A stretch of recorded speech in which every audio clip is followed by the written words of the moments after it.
I call this meeting to order. Please stand for the flag salute. I pledge allegiance to the flag of the United States of America and to the republic for which it stands, one nation, under God, indivisible, with liberty and justice for all. Will the clerk call roll, please? Counselor Bolin? Here. Counselor Elliott? Here. Counselor Fisher? Here. Counselor Furlow? Here. Counselor Grizzle? Here. And Counselor Reeskamp is absent this evening. Approval of council minutes, the May 11, 2016 regular session and May 2016 noon session minutes. Are there any corrections or additions? Move for approval. Second it. Been moved and seconded to approve the council minutes. Those in favor say aye. Aye. Those opposed, nay. Council minutes are approved.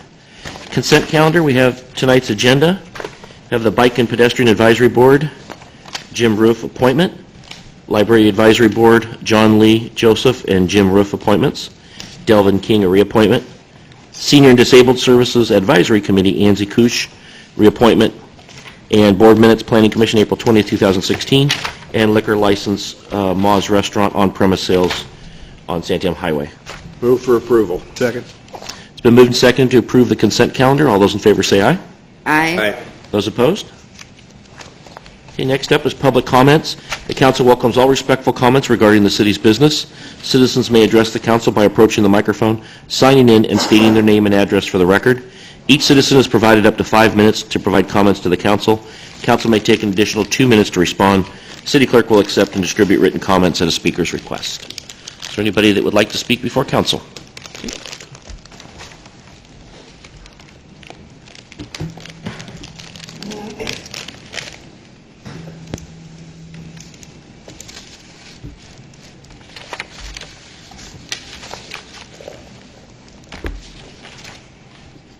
My name is Joseph Holt.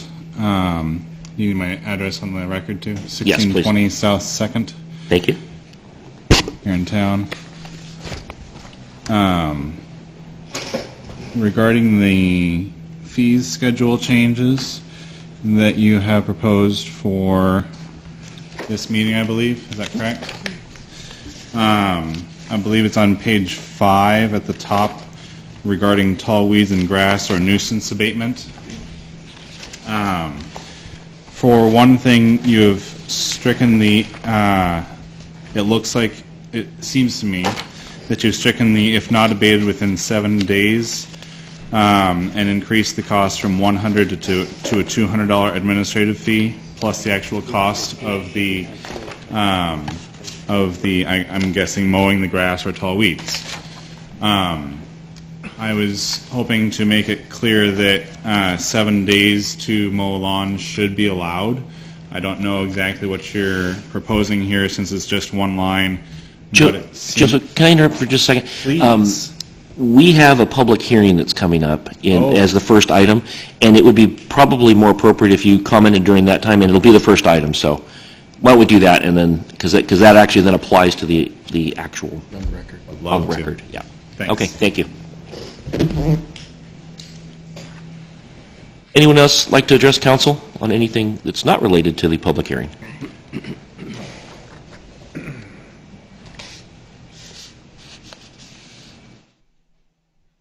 Hello. I'm going to follow Joseph's lead here.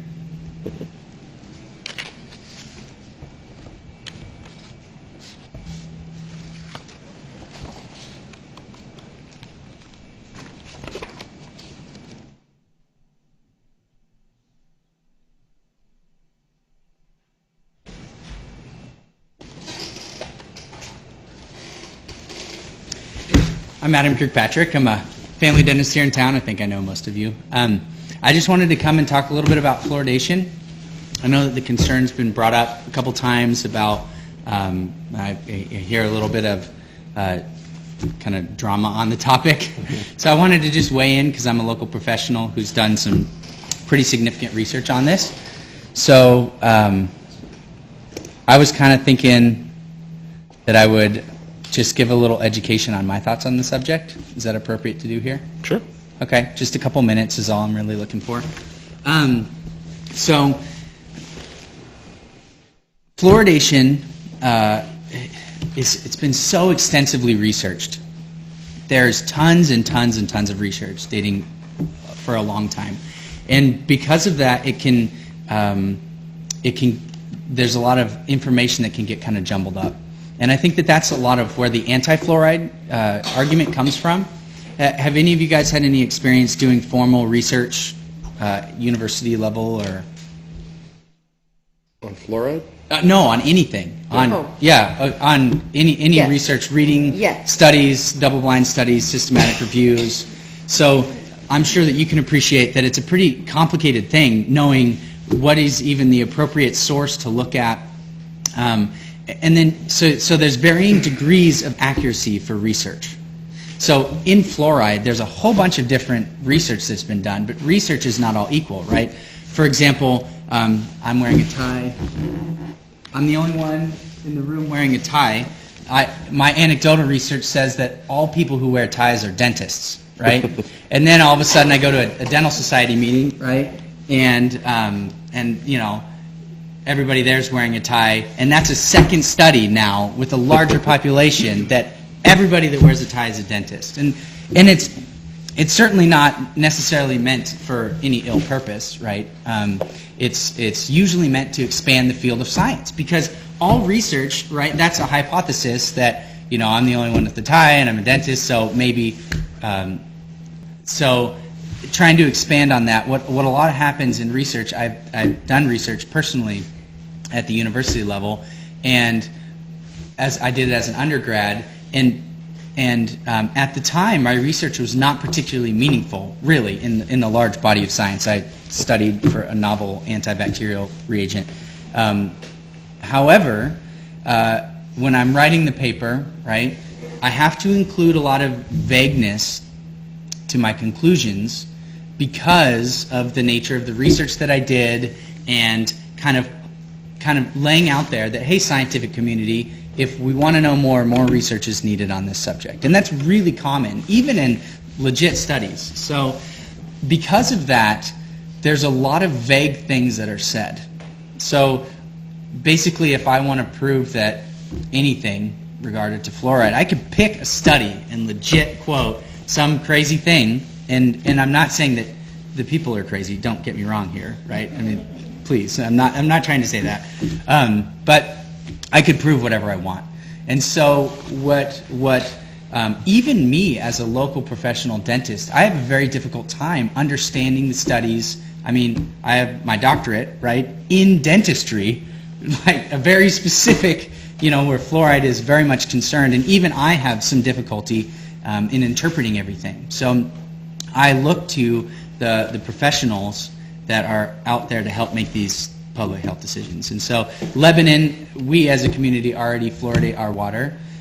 In the research that I've done, it is extremely valuable. I know a lot about the science of tooth decay. That's what I do, you know. And it's very, very well established.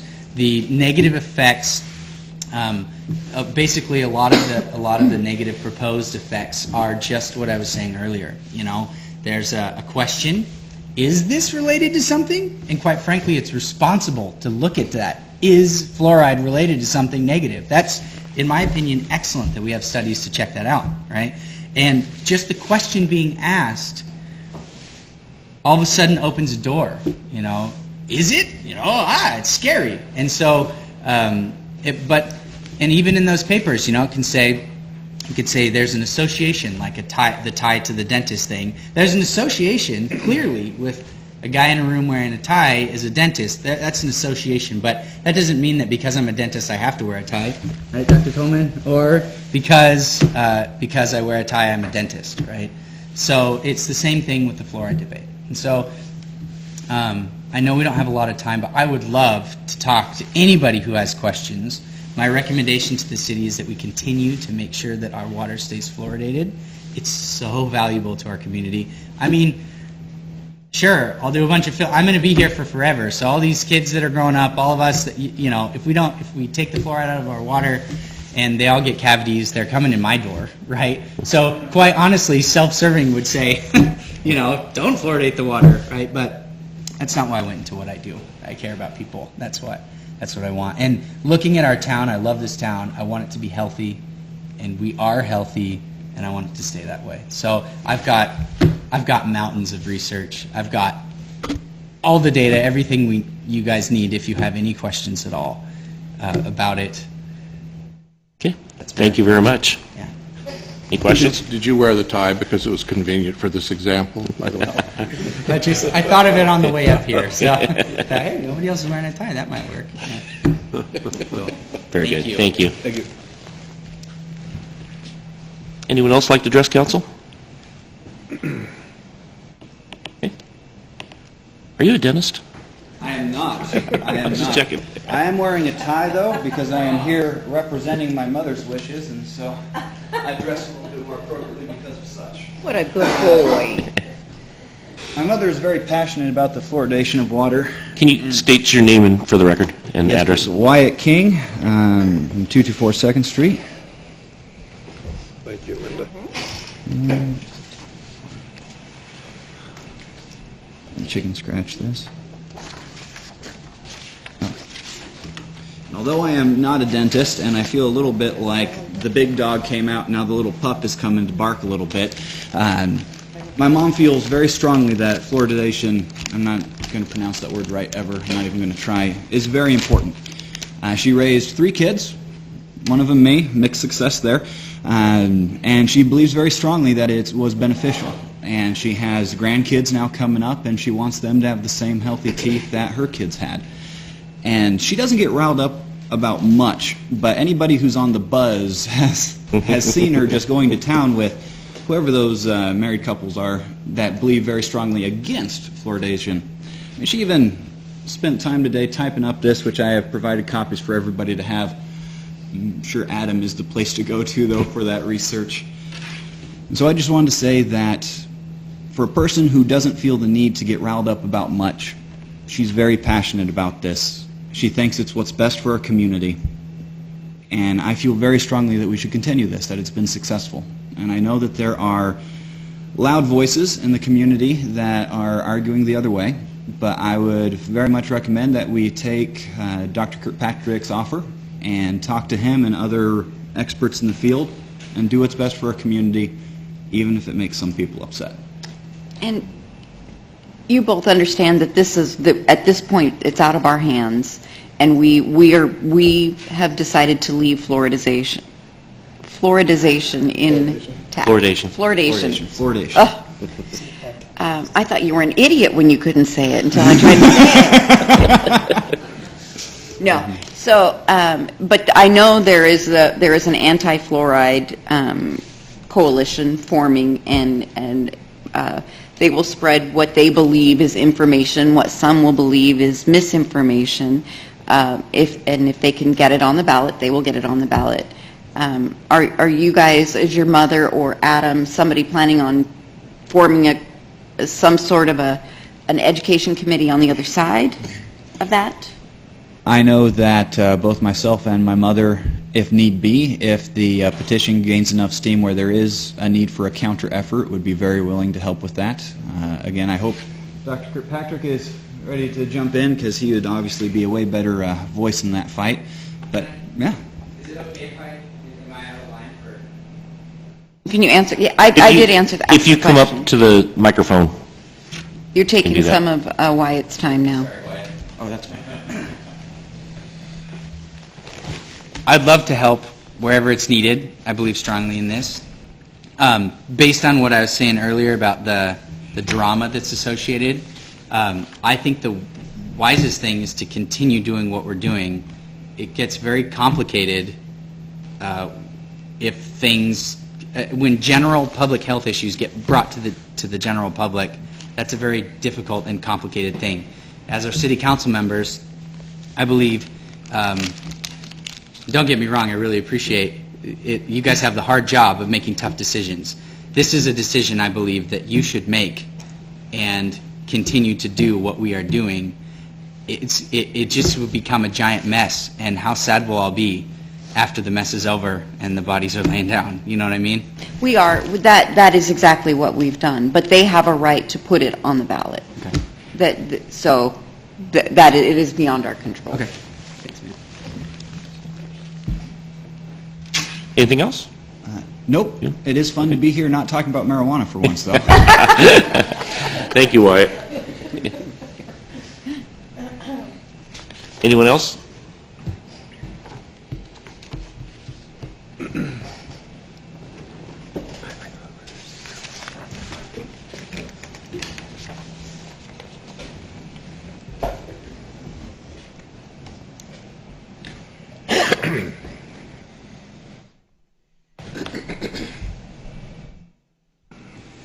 I'm Nathan Tolman. I own a dental practice here on 21 Cascade Drive. Just kind of want to say amen to what's been spoken when it comes to fluoridation issue. The fluoride's been a great benefit for society as a whole, preventing tooth decay. And, you know, for trying to talk about fluoride, I think you look at what's causing tooth decay nowadays, and that's high sugar. And so if you're going to get rid of fluoride, then you might want to look at ways to get rid of sugar, because that's what's causing quite a bit of rampant decay. As I go to other countries around the world and work on teeth, they're civilizations, countries, people that have a high sugar content intake, fluoride would greatly benefit them. But you look at our community and the impact that fluoride can have on our children, I think it's wise that we consider keeping that there, and we push forward against that fight. A lot of the things that people say that fluoridation causes is misconstrued. When you look at the real worthy studies, none of that has anything of truth. And so I just want to repeat what Adam said, that, you know, this is a good project, good thing to keep in our society, our community. Okay. Thank you very much. Anyone else like to address council? Okay. Seeing none, we'll move on to the public hearing.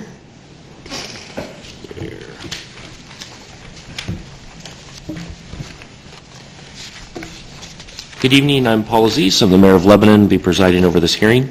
This is the time and the place set for the public hearing on the matter of our revised city fee schedules. And with that out of the way, I need to ask the audience if there's any objections. Oh, we didn't have that, did we? You didn't send any notice out. Any ex parte contact on the council? Conflict. You don't need it. Okay. Okay, at this point, we'll move on to the staff report. Mayor and council, good evening. It's the annual practice of the city to review the fees that we charge for various permits and services. We do that to make sure that as closely as possible the services that we're providing are supported by those fees. Otherwise, what happens is we end up subsidizing them with general tax dollars. So, and typically, because we do it every year, there aren't a lot of changes in any one year, and that's true of this year. There's actually, the pages you have in front of you with the fees on them are numbered twice. The first few pages are part of a set of 8, and then the next are a set of 9. And if you go to page 4 of 9, is the first change, where we're recommending that the peddler and solicitor permit, which has been a cascaded fee based on how many days a person would like to have a permit, be changed to just a single one-year permit at $50. And if you have questions about any of these, I'll refer them to the staff people who are working on these. It was then on the next page, page 5 of 9, it was brought up under public comment about the tall weed and grass and nuisance abatement fees, and that we're changing the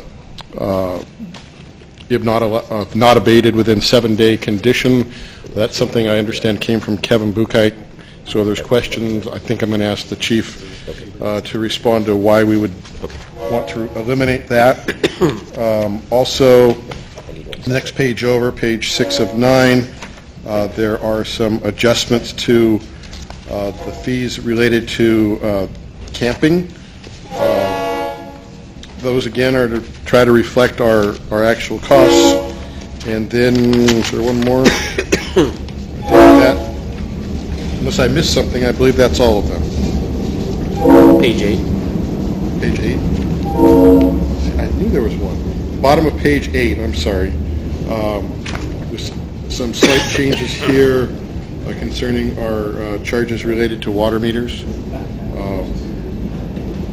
So, again, if there are any questions, I'll try to respond to those or refer them to the appropriate staff member.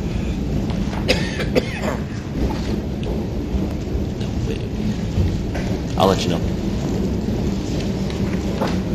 Any questions from council?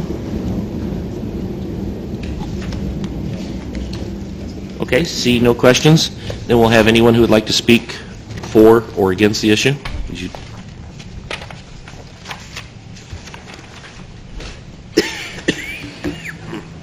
Once again, my name is Joseph Holt at 1620 South 2nd Street. I wanted to speak to the issue of the abatement time frame for tall weeds and grass or nuisance. We live in Oregon. It rains, grass grows. That's how it goes. But what I wanted to say is that because it rains, sometimes it's very difficult to mow a lawn, and especially for example, let's say an older couple who can't mow their lawn anymore, their grandson comes over and mows their lawn once a week, and that happens to be a downpour day, twice in a row, 2 weeks, and then they get $200 administrative fee plus the actual cost to mow the lawn. Or let's say a couple people who have got a few kids that aren't old enough to mow the lawn yet for them, and they're both working overtime to try and make the bills get paid. Not going to be the highest priority, and a $200 bill on top of the actual cost would be a little bit much. I think it would be at least fair to give them 7 days to mow their lawn after a notice is given. And I understand, weeds don't look good around the town. I'm guilty as one of who doesn't always mow their lawn on a weekly or bi-weekly basis, and I'm sorry it doesn't look so good for you guys to look at. But so I wanted to first ask the council why we cut the 7-day abatement period, and then request that we either reinstate it or maybe even 5 business days. I don't know what you guys could do about that. I'll respond. Well, this is a public hearing, so this will be the time for him to talk, and then you'll be able to reply back. So, You're right. okay. Anything else? I wanted to also thank you on a different topic for Mondays of the Library Back. Thank you very much for, I don't know how much you guys had to do with funding that, but I think you did. So thank you for having more time at the library for our kids. Thank you. And adults. You're welcome. Thank you. Is there anyone else that would like to speak for or against the proposed rate changes? Okay, seeing none, I'll let Gary address the question. First thing I want to do is a clarification, and then I'll ask Frank to address the rest of it. But I want to make sure everyone's clear that there is no requirement that you have to mow your lawn every 7 days. That's not what we're saying. There was some references, Joseph, that I can't do it every week or something. No one's requiring that. What this says, and I think you understand, is that if your grass gets to a point which typically before our enforcement officers going out, it's pretty tall by the time something happens.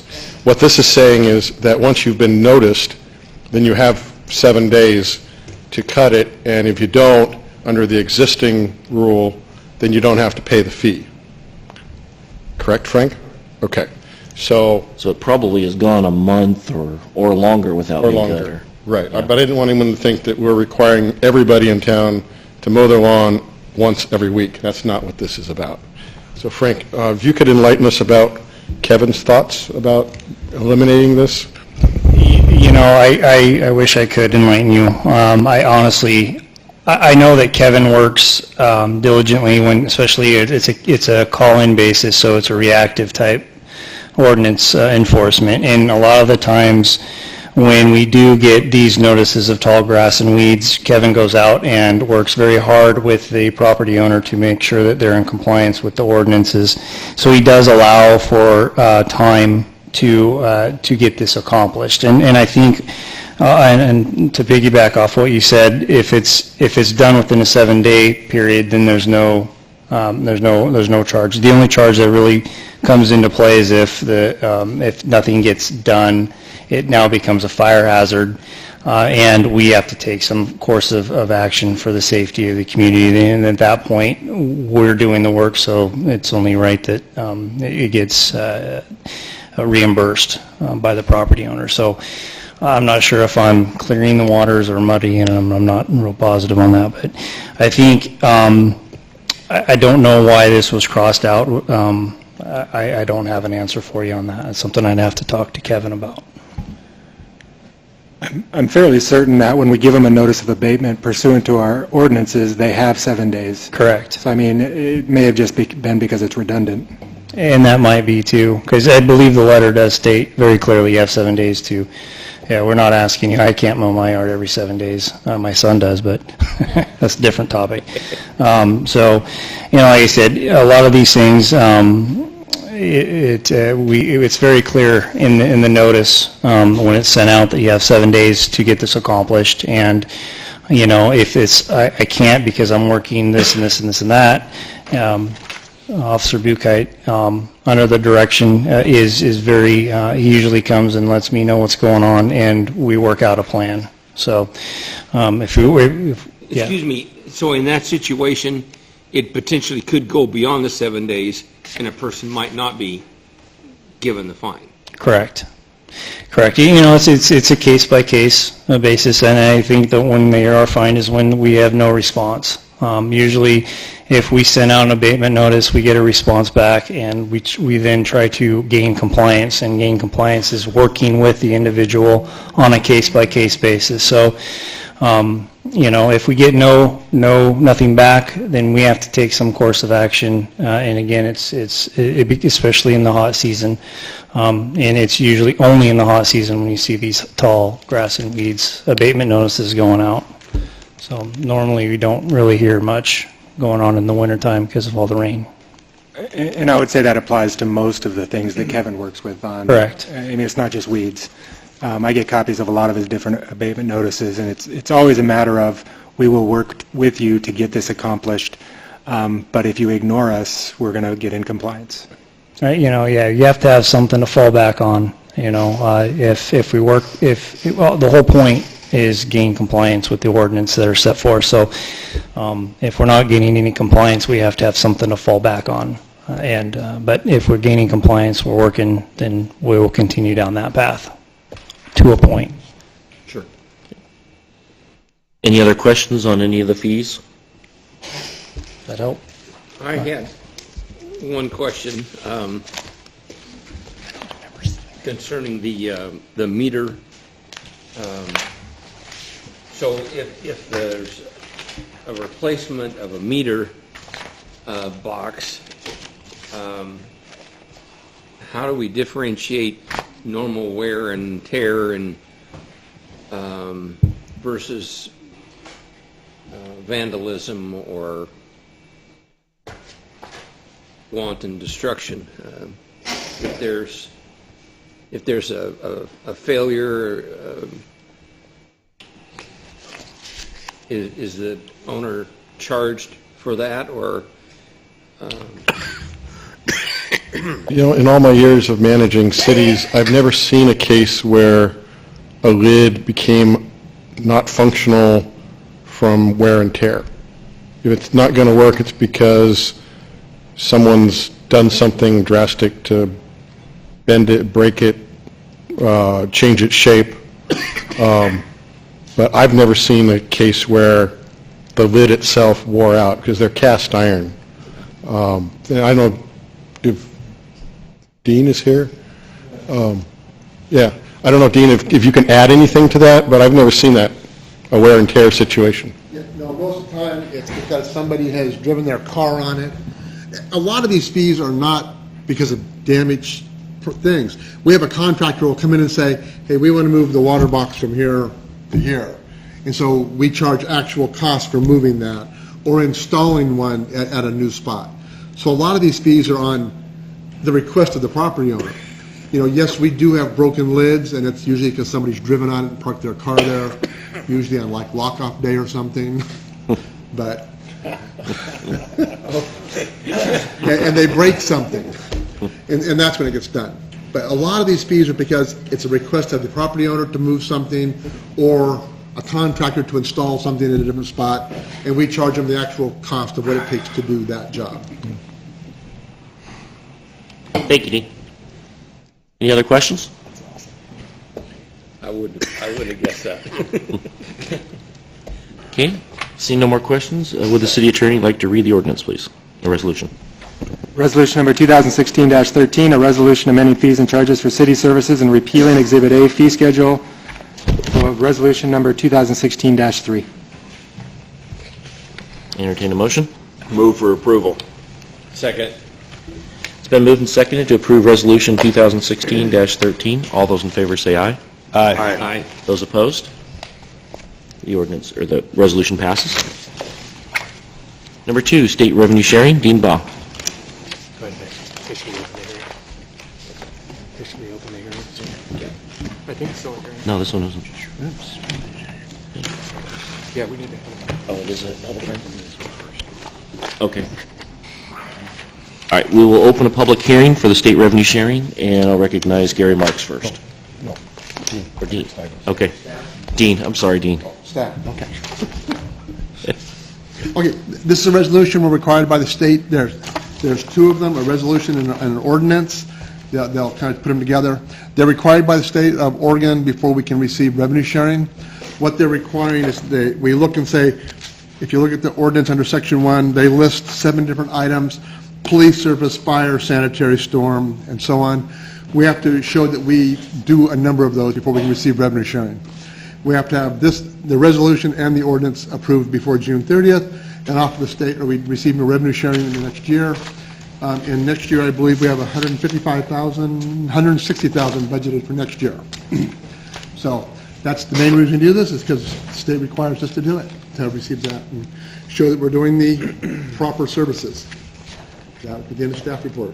We should say, too, that money is put into the general fund where those services are funded. Right, it goes in the general fund to fund police and all that. Okay. So. Any questions for Dean? Okay, seeing none, thank you, Dean. This is an opportunity for anybody that would like to speak in favor or against either the revenue sharing, well, actually the revenue sharing resolution 2016-14 and 2016-12. Okay, seeing none. Any other discussion? Entertain a motion? Oh, actually, read. Resolution number 2016-14, a resolution certifying the City of Lebanon provides municipal services for eligibility and receiving state-shared revenue payments. Move for approval. Second.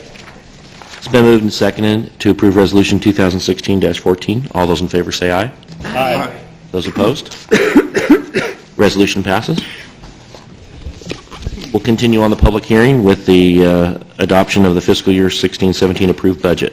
We have to approve the ordinance on the next page 2. On the second. There's a resolution, and then the back that is ordinance. Okay.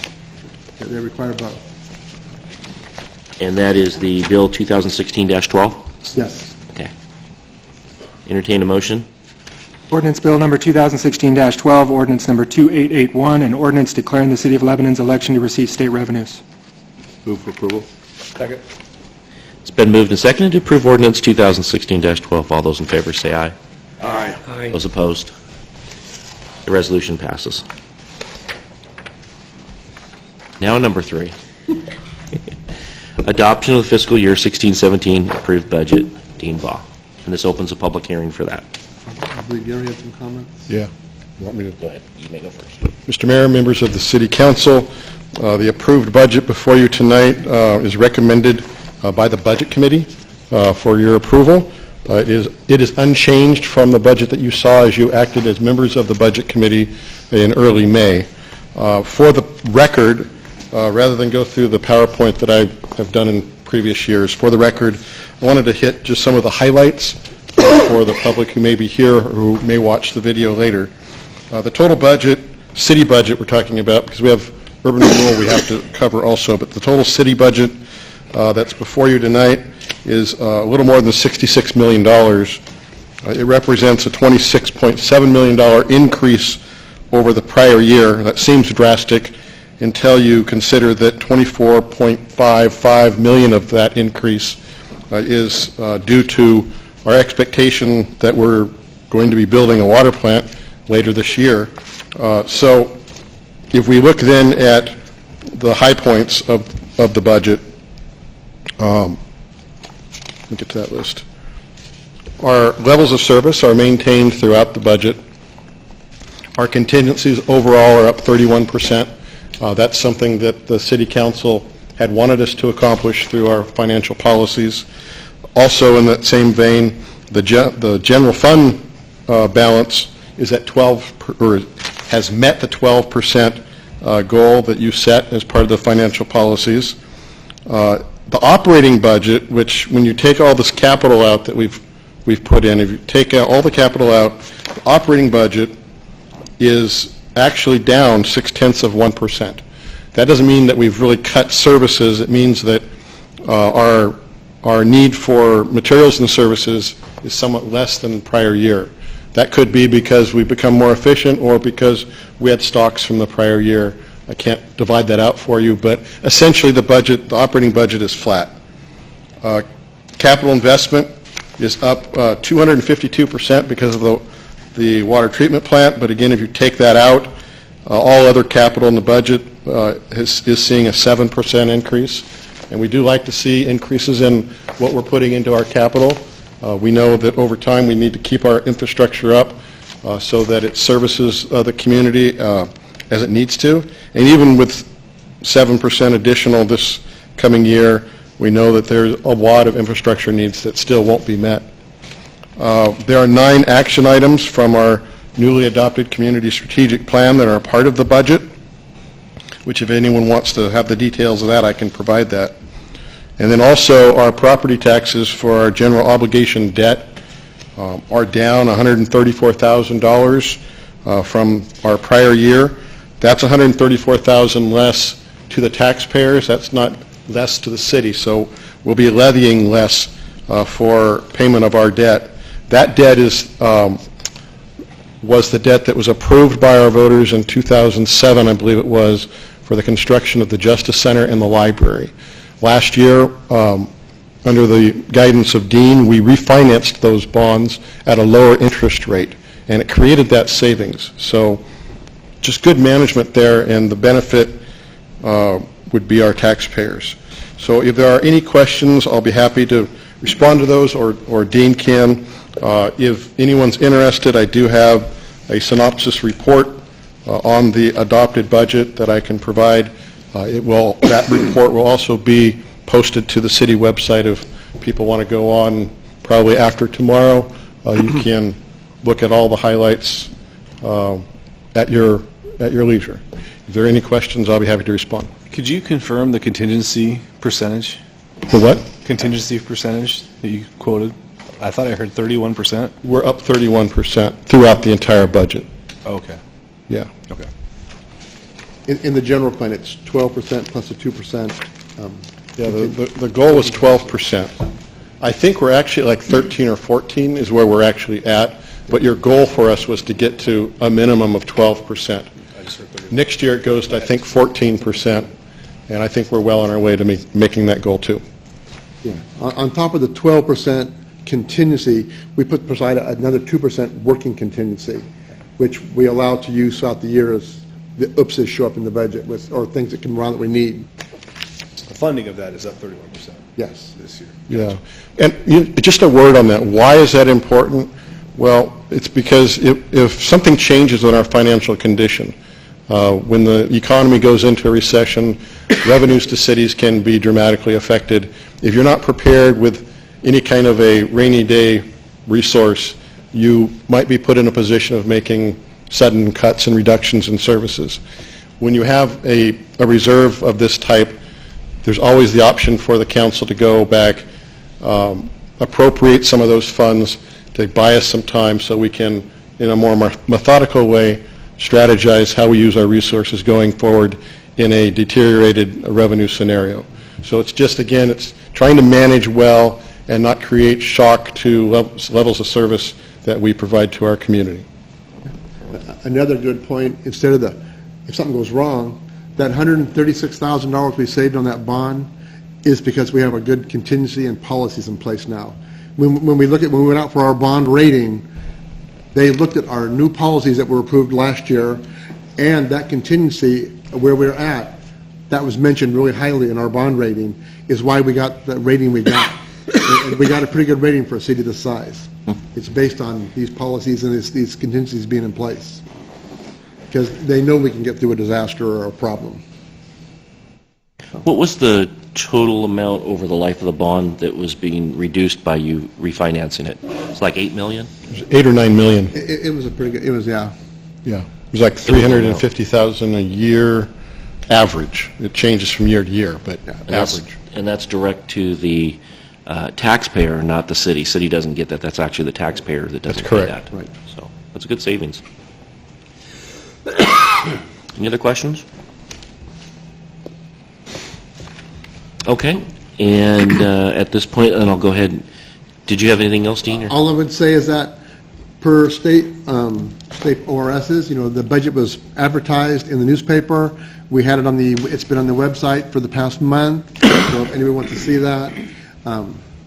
So we've followed all requirements per budget ordinances to get it out to you. And like Gary said, the budget we're bringing to you tonight for adoption is the same budget that was approved by the Budget Committee with no changes. So that's important to note, that we have made no changes to it. Okay. Yes. Excuse me, just one question about that. How did that relate to the funding from the school district for the officer there? Had you included that funding in the budget?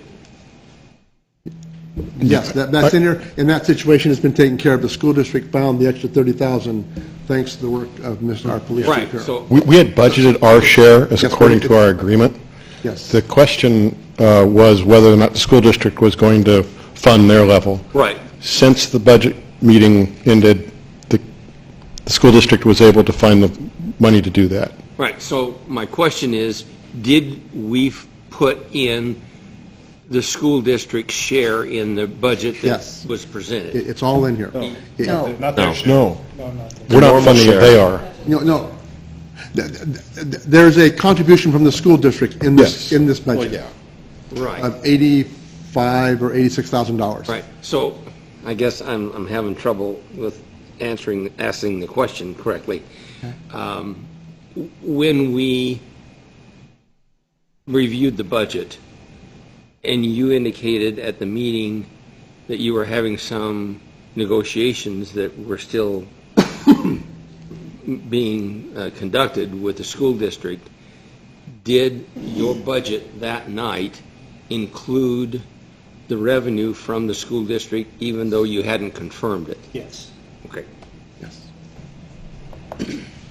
Thank you. Any other questions for Dean? Okay. And with that, now I'll turn to the public and ask if there's anyone that would like to speak for the resolution for making appropriations on our budget. Anyone against?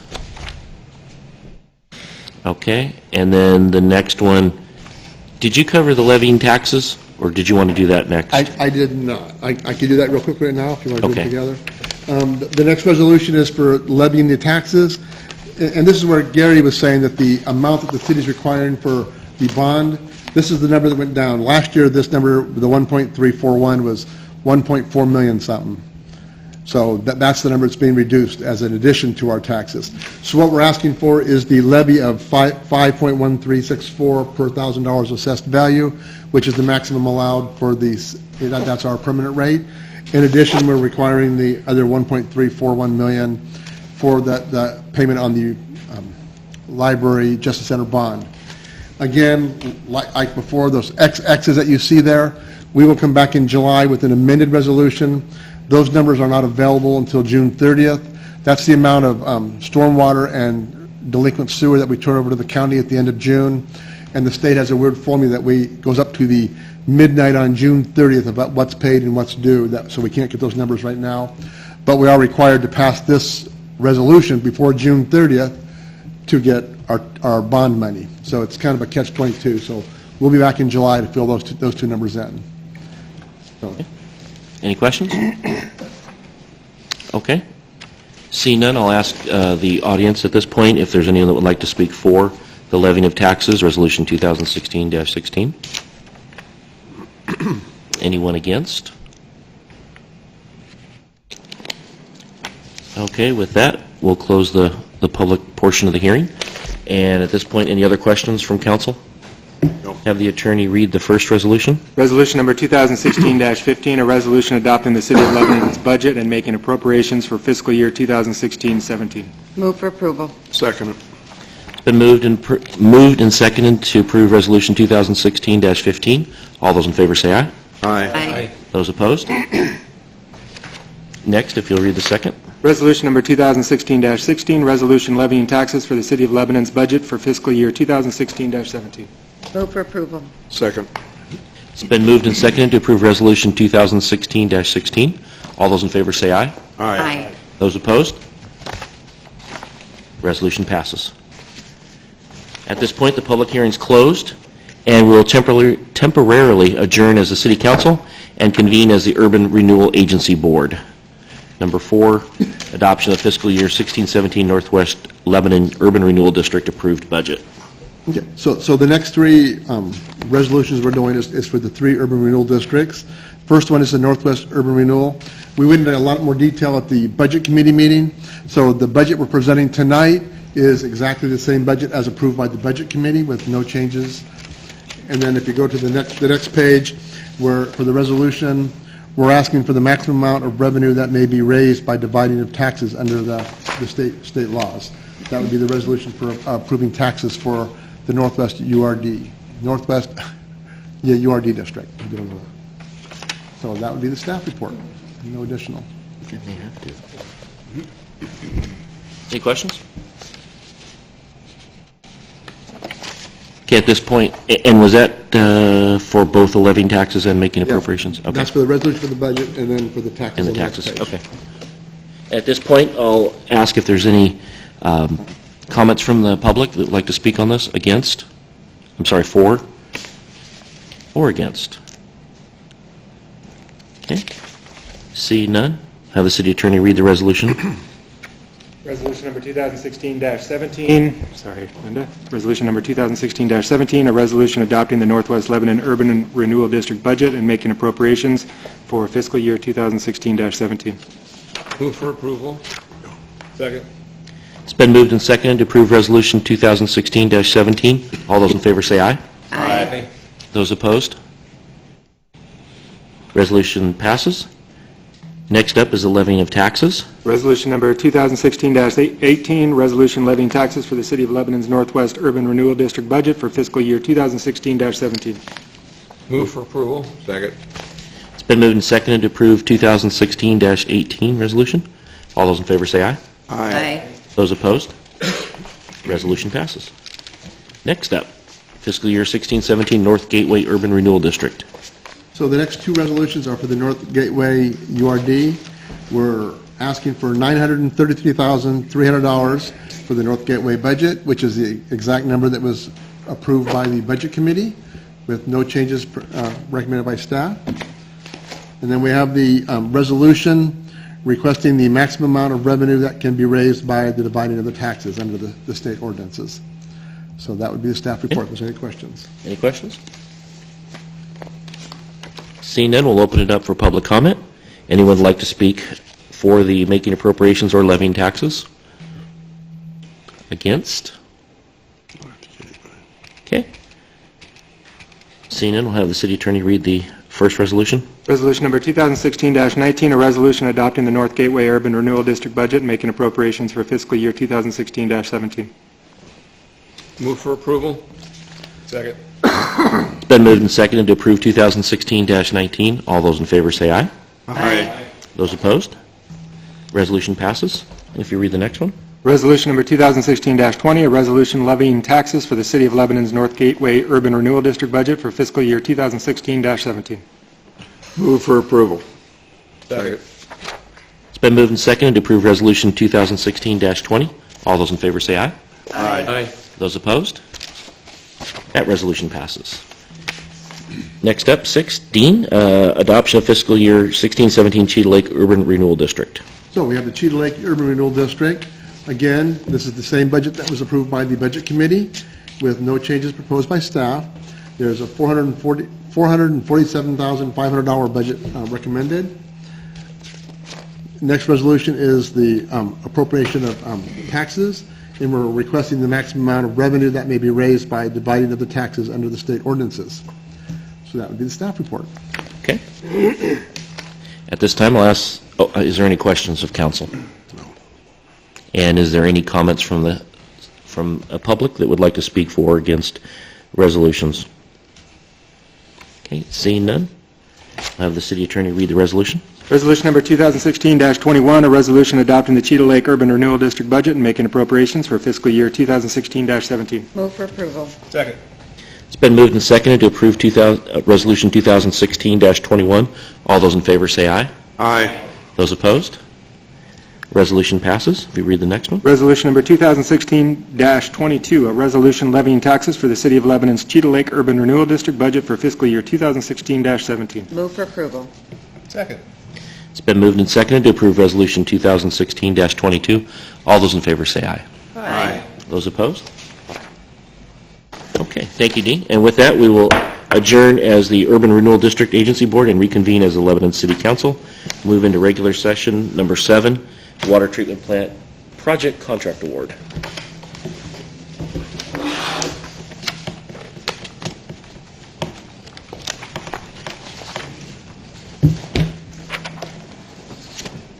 Mr. Mayor, City Council, in my haste to put this memo together, I see that I forgot something that Gary had asked me to put in there, and that is the recommendation from staff. And we do have a recommendation. What I'd like to do is go through with you what the facts we've got in front of us, where we're at with the project, some of the options that we're looking at, some of the different things that we're seeing. So with that, why don't we run through that? Basically, we opened bids on the 24th of May. We received 7 bids, which is really good for this project. We were expecting probably somewhere in the neighborhood of 4. We would have thought 4 would have been good. You can see what the low bid was, roughly $29 million. That's about $9 million more than what was expected for the project. So, in an effort to bring that down, since the bid opening, staff has been working with Carollo Engineers, who's here tonight, as well as representatives from Stellar J Construction, to try and value engineer the project down to something that fits within our funding limits. To date, we've reduced the overall price. We've reduced it, but not by amount that fits within the budgeted dollars that we have. So with that, we got a couple of options. Option 1, you could award the contract to Stellar J Construction, and I'll get to our recommendation, but just going through what you could do. Based on the value engineering exercise, I don't have that number in there. It's kind of, without us actually doing an award, we would hesitate to put that information out there, because if we did rebid the project, we wouldn't want to put that number out there. So that's one option. I mean, there's pros and cons to that. Stellar J's been working with us. You know, and we've got the project to X number. I can just tell you we're still millions of dollars off, but we have brought it down substantially. There's also less risk if we take that now, if we think that the economy is going to jump on us and get after us, so that there is risk in waiting. How much risk? I don't know. If we get it out fast, my take on that would be there's minimal risk on waiting for that, but that is something to consider as well. Some of the cons on awarding that, basically, we have not had time to evaluate the value engineering that's been done to date, so we have no idea of functionality or quality. All we get is numbers of reduction. So if you were to ask me what are we getting for X dollars that we were going to pay, I'm not sure I could be confident and tell you what that was at this point without actually sitting down and going through that process. We've never value engineered anything like this down. Corollo's never value engineered anything to this point after we've awarded or after bids have been let. That's always just something that usually happens earlier on in the game prior to putting it out to bid. And secondly, all the value engineering changes have come from the contractor. That portion, which I have no reason to believe that he's not being fair and equitable with us, but that's not competitively bid. It hasn't had any competition to it. I have no idea what those numbers are. He's telling me what they are. So with that, and at this point, we'd obviously have to add additional funding if we were to award the project at this point. So that's kind of the option one. That would be award the project. And if council felt that they wanted to get to there, I'm just telling you that they're several $1 million off of what we have. Option two is what staff's recommending, basically, and that would be to reject all bids. Take and look behind every door, take the thing apart, figure out where those costs are at, give us some time to value engineer that ourselves. Really look at that, look at the process system. We think we know where there's a lot of the money, and that's in the building. So we've already said, yeah, cut the building out, the nice building, and we'll go to something more industrial type. But I think there's other things that we can affect too. We've talked about a lot of things, not just with Stellar J, but internally and with Corollo Engineers, of different things that we can do to bring the project down. And that would probably be what we would recommend at this point, is doing that. There's some other things that we would potentially look at too. We can look at different bid delivery systems. There's CMGC, there's design build, there's lots of stuff out there. We could get a fixed cost, there's a lot of things that we can do, but we need to vet that stuff out and make sure that before we accept something that's substantially, and I mean substantially more than what we had originally thought it was going to be, we owe that to the ratepayers to go back and look at that and make sure we're right. I'm not saying that price isn't going to be what it's going to be, but when you're that far off, I think it warrants a second look and to make sure. With that, there's no guarantee that we wouldn't need additional funding to put it through. There's no guarantee. We're not in any jeopardy of losing our funding at this point. The only jeopardy I see in rejecting the bids, and the risk that I see in rejecting the bids, is that the inflation and economy. We can't control that. It's on the uprise right now. I think if we were, you were to ask us, we would probably put this thing back out January, February. Get it back out there, reduce some of the scope, look at some of the things, creature comforts that are in the building, take that out, strip it down, and unfortunately that's going to be the cost where we're at that point. But at least it gives us, right now I don't know, but I need to know before I can move forward and say, yeah, we should do this. And that may be the number that we're at. But until I can sit here comfortably and tell you that, yeah, that's a good number, because right now I can't, until we've looked at all options and know where that's at. So with that, that's kind of our recommendation. I can answer any questions you've got. Option one seems terribly irresponsible to move forward not knowing what we don't know. Correct. So that to me is clear. You feel pretty confident in January you'd be regrouped by then in 6 months? Yeah, I think here's just off the cuff what I'm thinking. We get back together. It's not a wholesale redesign of the project by any means. The guts of the thing are put together.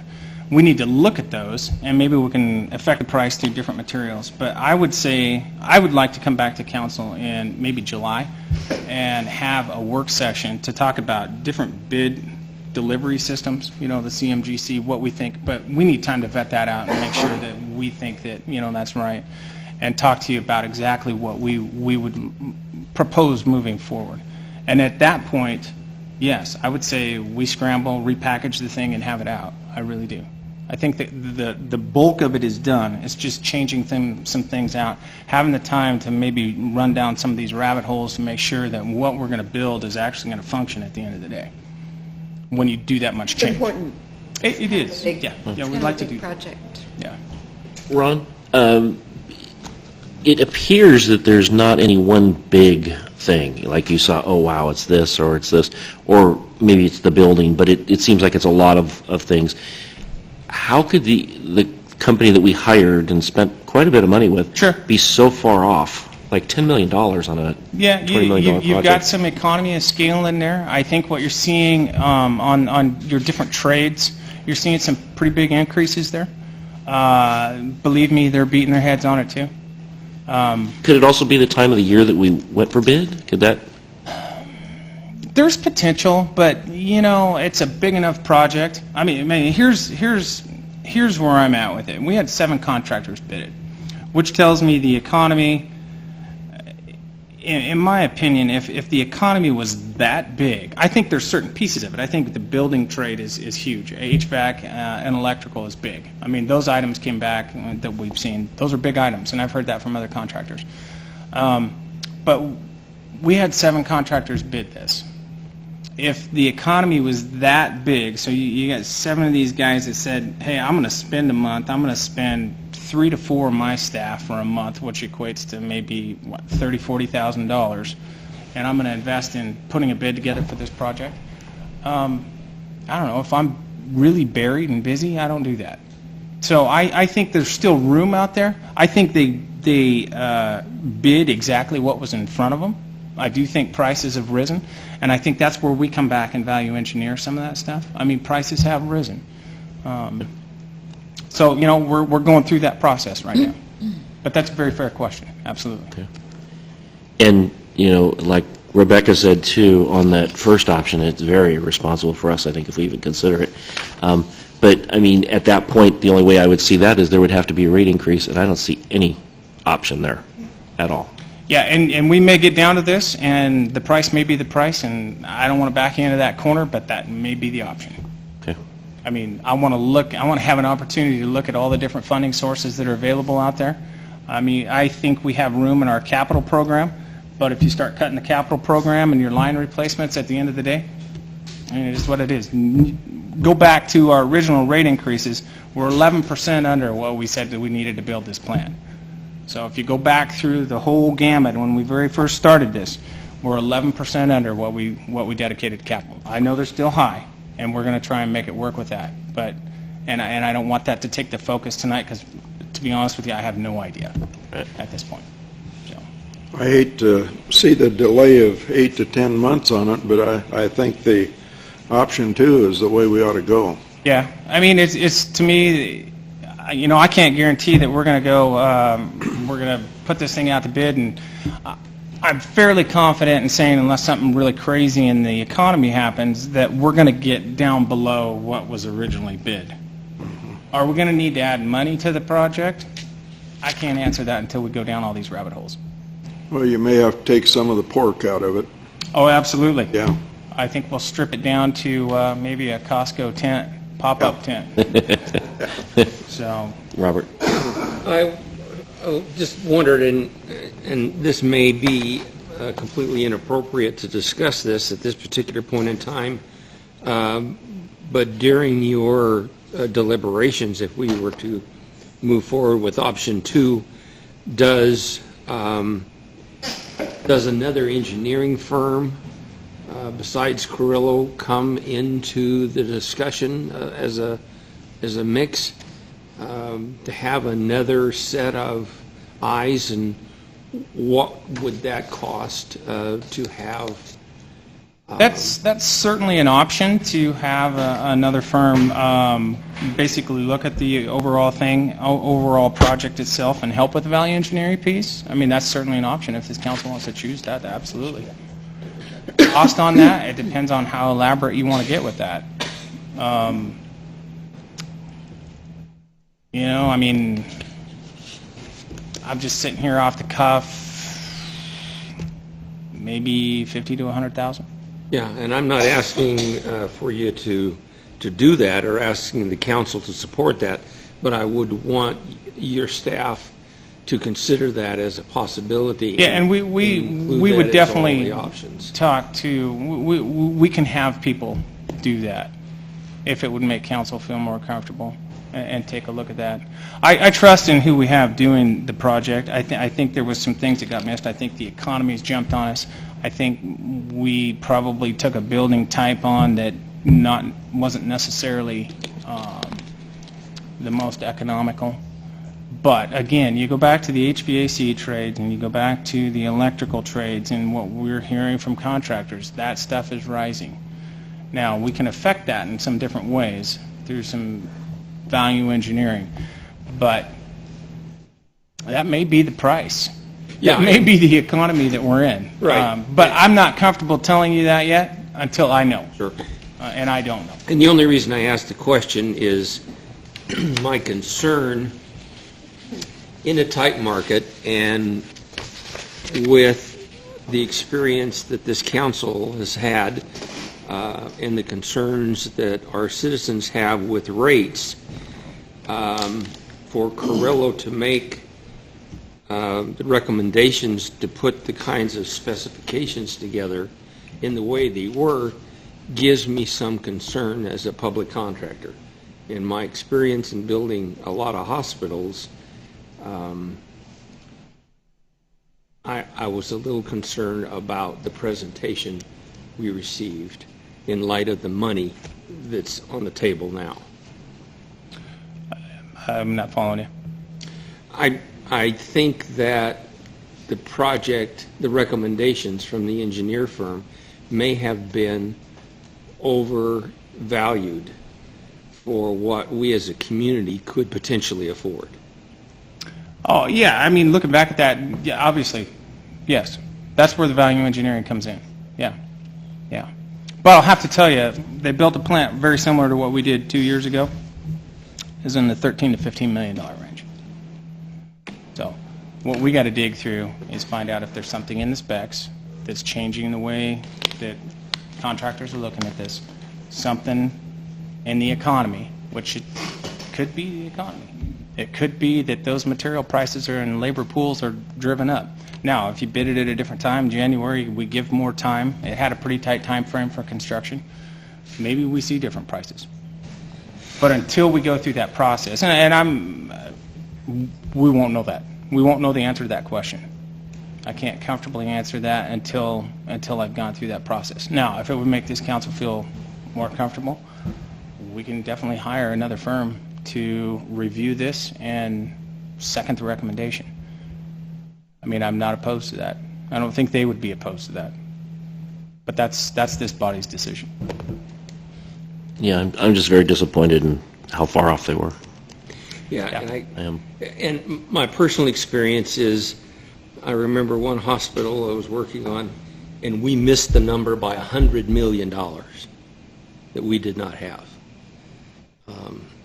And we had some serious discussions with the engineer firm about that. Oh, and we're doing the same thing. Up to this point, it's been how do we capture it, how we do. How do we get to there? We haven't sat down to discuss any of that. I haven't had time. But we definitely can. I would only be comfortable with that because it would be a cost. If that was your recommendation after spending hundreds, if not thousands, of hours in. Yeah, I mean we're there. I think that's where we start looking at different bid alternatives, where the CMGC comes into play, and not necessarily the engineer's estimate. I mean, if you remember back probably, I don't know, during 08 through probably I don't know, probably 2012. We couldn't hit an engineer's estimate to save our life. We were about 20-30% under everything, and it opposite way. But that was the economy showing it there. And I mean, we'd cut stuff, and we'd still miss it. Well, I'm not trying to win it, but it'd be nice to get close. So it's I think the economy has a lot to play on it, but I'm just not sure how much. And that could be an option when we come back for a work session, that we talk through all those ideas. I'm totally open to that. I think that would be a good place. Maybe it'd give you a little more time to think. Yeah, about we need to bring you guys back some ideas. We've got some ideas. I know enough just to be real dangerous right now. So I want some time to at least give some direction. I don't even have that direction yet. So. Okay. Robert? At this particular point in time, I recommend that we reject all bids and schedule a work session where my staff and the council can discuss with the engineer and with staff some options. Okay. Is that a motion? That is a motion. Okay. I'll second it. It's been moved and seconded to reject all bids and have the staff go through, meeting with us and engineers and going through with the second option. All those in favor say aye. Aye. Those opposed? Okay. Okay. Thank you, We'll try Ron, and for your have work. something set up for the July meeting to where we can come in, because we want to move fast. Because if it is the economy, we don't want to lose any more than we've already lost. Right. So. Number 8, water treatment plant off-site utilities contract award. This one has good news. We received 2 bids. We held off on awarding it the last council meeting, basically until we knew exactly where we were at with the water treatment plant project itself. But now looking at things and looking at the bids, we're comfortable in awarding this project to Emery & Sons. Although we only received 2 bids, well below the engineer's estimate, is well below what we thought it would be. So I would propose that we would move forward with that. And I can answer any questions about that. Is this John Emery's company, or is that his first name? No, I want to say Dale. I can't remember the owner's name that you asked me. We've worked with them on tons of projects. They're great firm. So I'm very confident in their abilities. Good. But this would put all the utilities into, so when we are ready to pull the trigger on the treatment plant, they're in, they're ready to go. So by doing this now, we would lock in this price. Yes. Yes. And there wouldn't be anything in this part of the project that would be affected by our value engineering on the other end, correct? No, not unless you want to go back to the canal. Okay, no. Okay. No. That'd be the only thing. I mean, you would have to, in that case, then we wouldn't put the raw water pipe out there. But I would highly recommend we don't do that. We've been working with not Albany staff. Albany staff's great on a couple of issues with this project, and we may have to make a few modifications. But I see trying to get an intake on the canal, if we ever were to go that way, would be a long process. It'd make this one look short. Good. Well, I would move that we award the contract to the Emery & Sons Construction. Second. It's been moved and seconded to award the contract. All those in favor say aye. Aye. Those opposed? Motion passes. Water treatment plant special inspection and testing contract award. Ron. This one's easy. This one, again, we'd recommend basically to reject all the 2 bids that we got. This was for special inspection for the water treatment plant project. Absolutely no reason to move forward with this. We'd put it back out once we have that forward. So nothing to do there. Okay. Recommend the bids be rejected on this phase. Got a motion? Yes. Seconded. Okay. It's been moved and seconded to reject the bids. All those in favor say aye. Aye. Those opposed? Okay, thank you, Ron. Number 10, actually, City of Albany Lebanon Canal agreements. I'm pleased to see that on the list. Yes, we are here, finally. So what we've got here is a combination of the two agreements. Nothing has changed since basically we proposed these to you. Only thing that's been added to them are the exhibits which show the easements, basically what we'll do with the refinement plan and so on. But none of the dollar figures have changed. Same dollar figures. We've added some maps to show where our locations of our structures are at and our utilities. All in all, the whole thing is exactly like we set it up. Basically, we're going to pay them about $500,000 of next fiscal year, which is budgeted already. We will work on the under drain, which goes back to the FERC issue, but we'll get through that eventually. It's just a matter of time getting through that. And then you can see the payment schedule on page 2 and 3 of it, where we go through with it. And that's all been budgeted out. And then, of course, we owe them for this year, which is $77,000 for this year. It's a far cry from, where did we start? 7 million? Where did we? It was big. It was remember. really We big. went through so many iterations. And it was a lot of it. stress, so Yeah. good job to all of you guys for. And going through. their staff has been, they've had some change over there, and I really enjoy working with Jeff Blaine. He's a good guy, and Chris Bailey. They've been good. Hopefully, we can put all this behind us. We can all work together, because we still have to work with them, and we'll move forward. So, I can answer any other questions. Thank you, Ron, for you and your staff, and Gary for all the work you guys did and hanging in there in those meetings where it was kind of ugly at times. And I thank Albany also for working with us and getting this solved. And I'm excited that we are going to the river, and I think that's a real positive thing for us. But also, at least it lets us get through this canal stage till we're done. So, thank you very much. Yes, it was actually the two attorneys, which is rarity, but it was the two attorneys that finalized it. So they didn't I'll keep even throw fighting. a tray in there. They didn't keep fighting. They compromised and made it happen. You just had to say that so my insurance covers any mistakes in here. So. Any questions or comments? Oh, I'm certainly glad that we finally got an agreement. Yeah. Now we can move ahead. Yes, we can. Oh, and this shows a motion, but I believe Linda passed. It's a resolution, yeah. You'll have City Attorney read the resolution. Resolution number 2016-23, a resolution authorizing executions of two intergovernmental agreements with the City of Albany for shared use of the Santiam-Albany Canal. Move for approval. Second. Been moved and seconded to approve Resolution 2016-23. All those in favor say aye. Aye. Those opposed? The resolution passes. Thank you, Ron. Okay, thank you. We'll get back to you on how to fix this. Number 11, the association contract, Downtown Association contract, Gary Marks.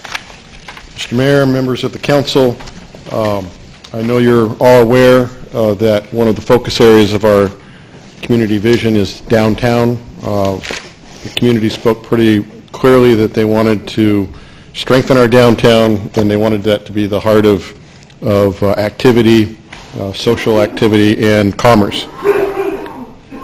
Under that category, as we went through the strategic action plan development, we ended up with one of those action items is to strengthen the downtown, the Lebanon Downtown Association.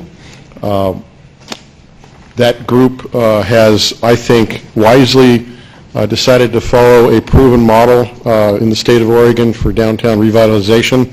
That's through the Oregon Main Street program. Being a part of that program comes with some expense.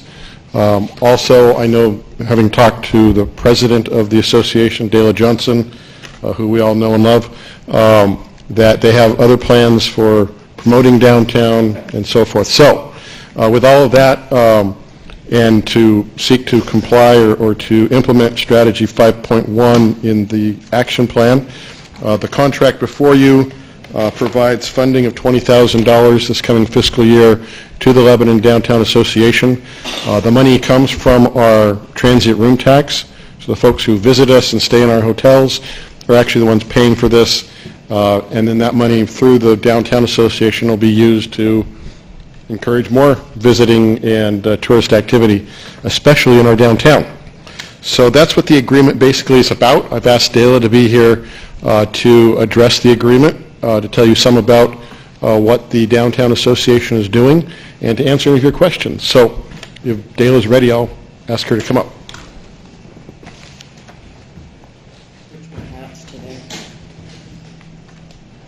Well, thank you for letting me come here. I'm going to kind of read verbatim because it's been a very long day and I don't want to lose any of my momentum of what I prepared. So, the Lebanon Downtown Association is in its first year of the transformation phase of the Oregon Main Street program.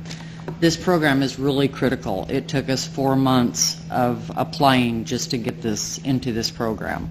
The success of the Main Street approach is based on emphasis of 4 critical areas of revitalization.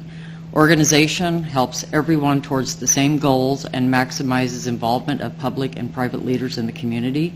Promotion brings people back downtown by helping to attract visitors, shoppers, and investors.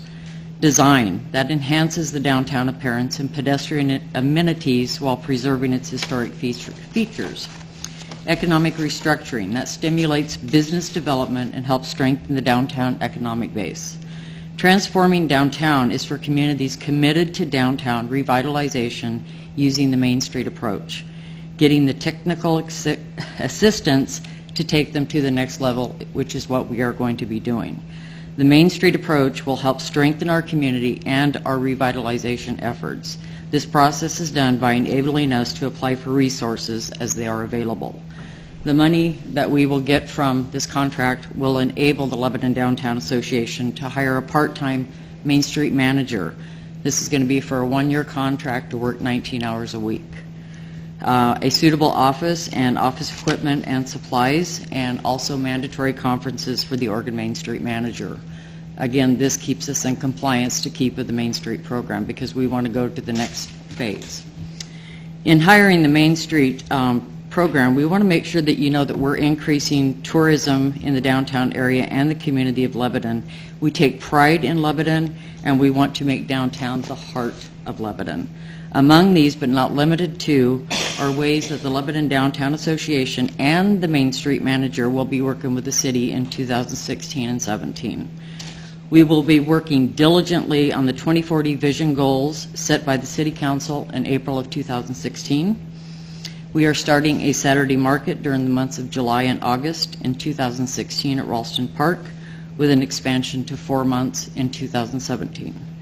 We are partnering with the Boys and Girls Club in their fall event for the Brew Fest in September. Per the 2040 vision, we're building on our current Community Pride Day to improve and beautify and involve the whole community of Lebanon, not just downtown. We are utilizing all the Main Street program resources and partnerships that are available to us to benefit downtown for revitalization and historic preservation. We want to identify and develop funding sources, including grants, to continue to finance the Main Street position in the future. We want to encourage local shopping concepts through different levels or different events sponsored and held by the Lebanon Downtown Association. Concerts in the Park has had a great attendance, and we have been able to increase the concerts in the past, which has been 4 weeks during the month of July. It will now be 8 weeks.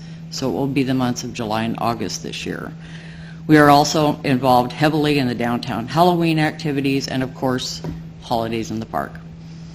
The Lebanon Downtown Association Board of Directors continues to participate in the community to a professional board conduct and actively participating in coordinating the promotion of the city and the downtown through social events and other image-building activities to increase tourism.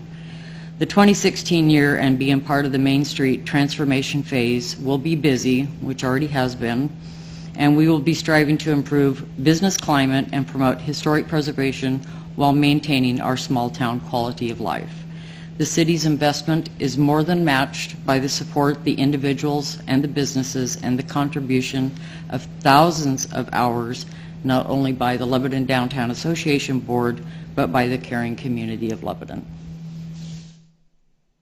Dale, can you tell me the structure of the Lebanon Downtown Association, like members and if there's a board or Yes, we do how have that's all? Yes, we do have a full board. We also run with bylaws. We currently have 9 board members. We have Helen, who just left with B&R Bookkeeping. She is actually our secretary, and Chris Ketchum from Chase Bank is our treasurer. Good. I want to say, well, I have a couple things. One thing is, well, I'm super glad you guys have been a very cohesive downtown group, and I'm really very glad that y'all have focused on downtown. One of the things that I've liked about having the chamber manage some of those, a large part of those dollars that come in, is they're very accountable for it. So they provide anything we want, but they provide an annual report, and we get to see exactly where that money went. And so I was glad to see that in the contract, that there was a level of accountability providing us that. It actually said annual reports, but this really was very specifically written for 1 year and with a termination date.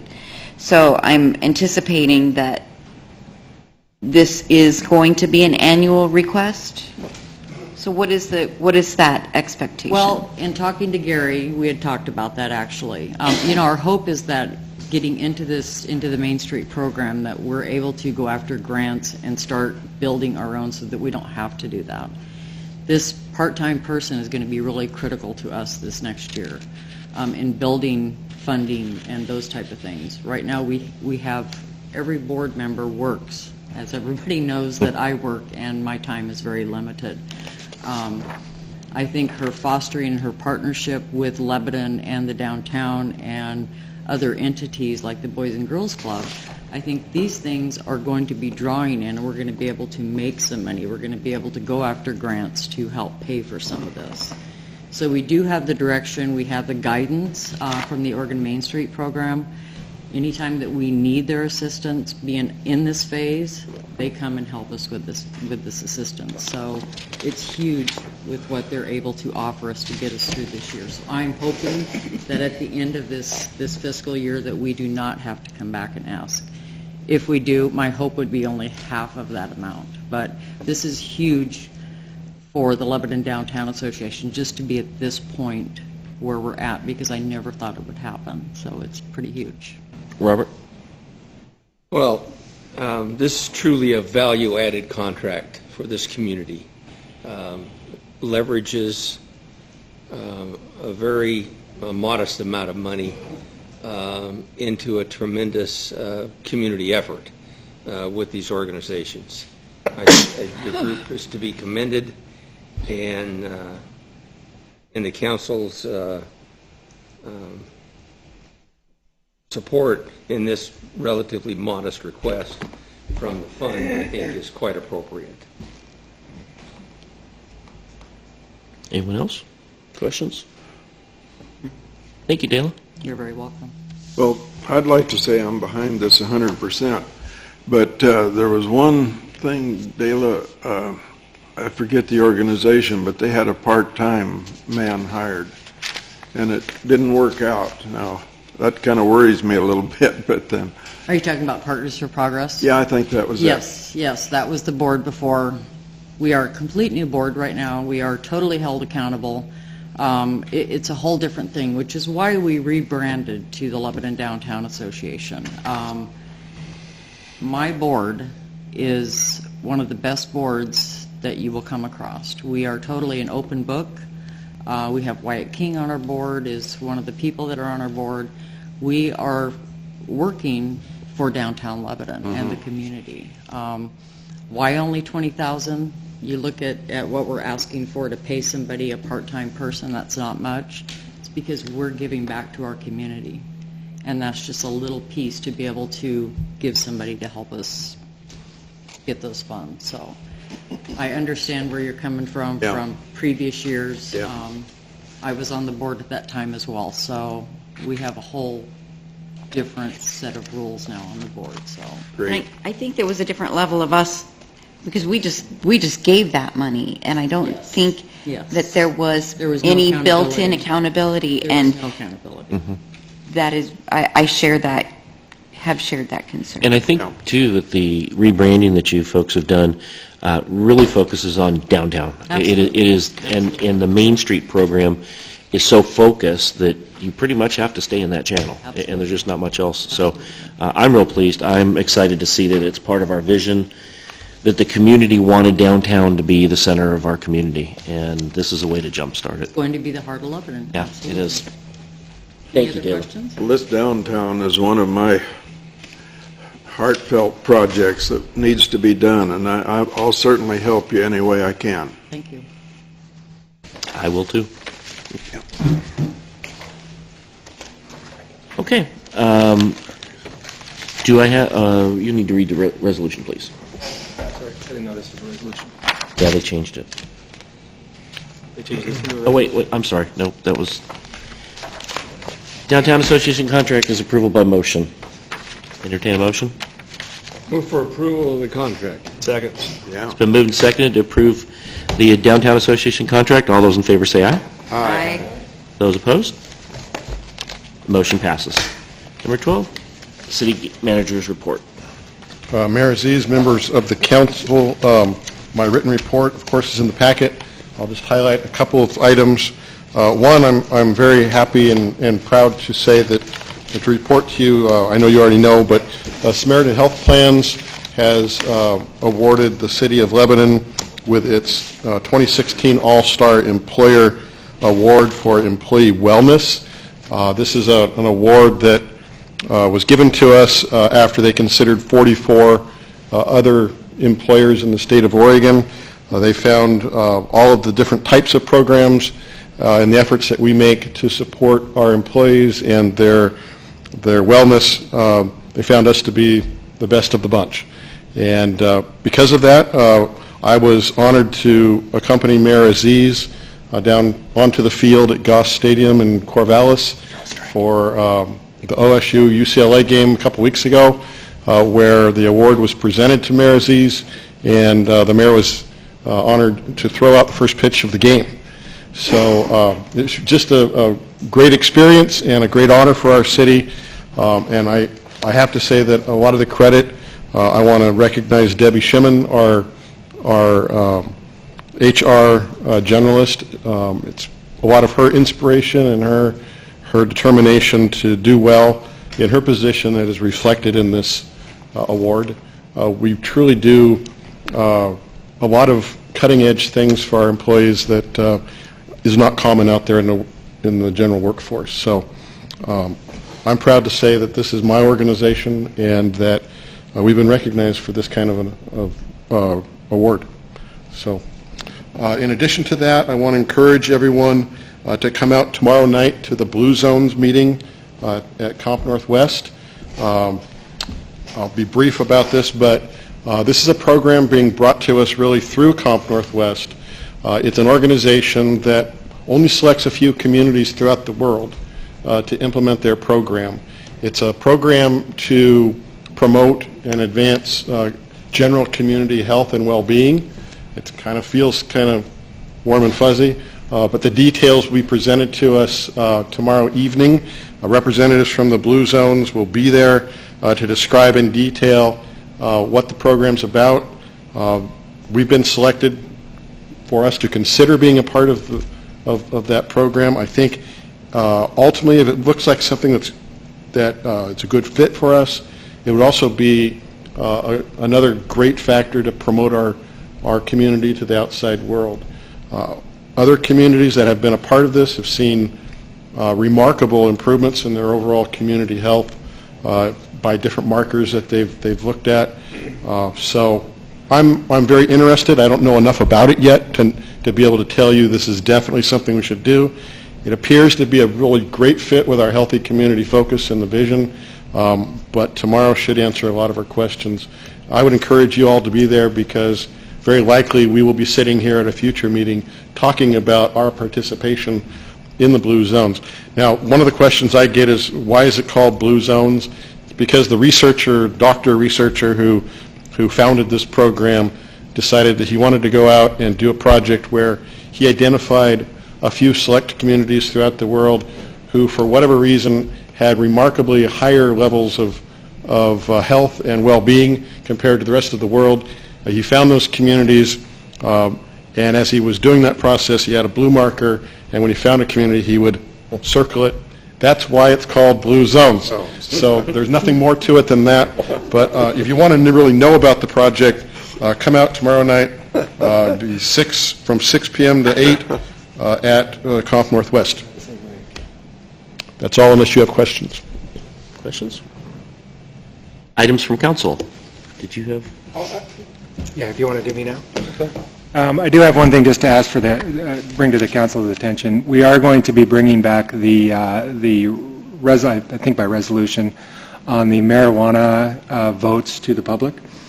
Now, there's some communities that are also bringing back in the event that the voters do agree to legalize recreational marijuana, that we also impose a state or a local tax on the sale of recreational marijuana.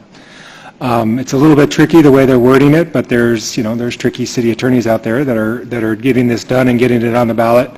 And by tricky, I don't mean it's completely. I mean it's going to be legal unless the voters say it's not legal. So if we have a recreational tax on the books and the voters say it's going to be legal in Lebanon, then we have a recreational tax on the books. So do you as a council, and we can just do this by consensus, want me to explore and bring back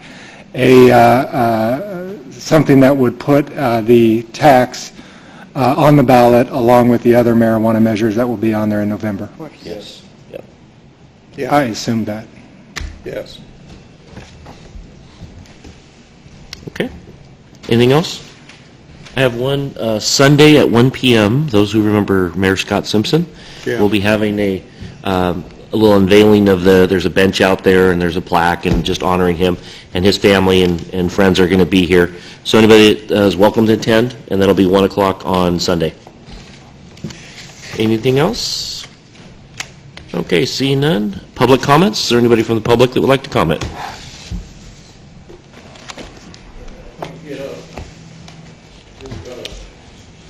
Statement I was thinking through my corrupt mind.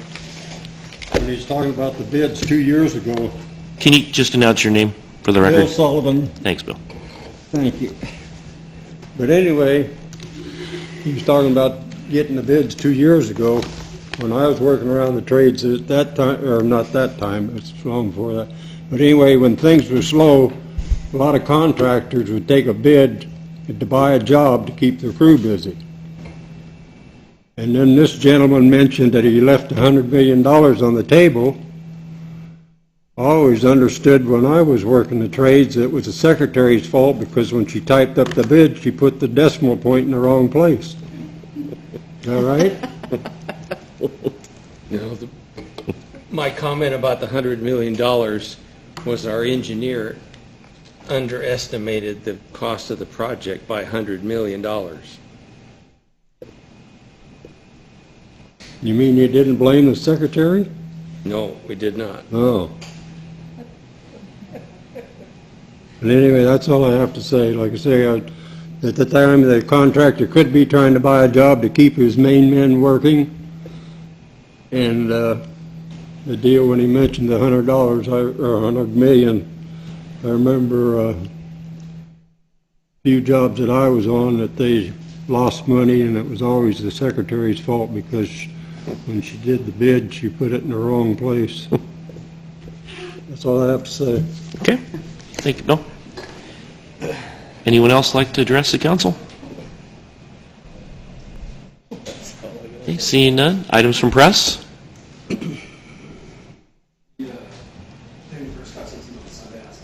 Yeah, it's Sunday, 1 p.m.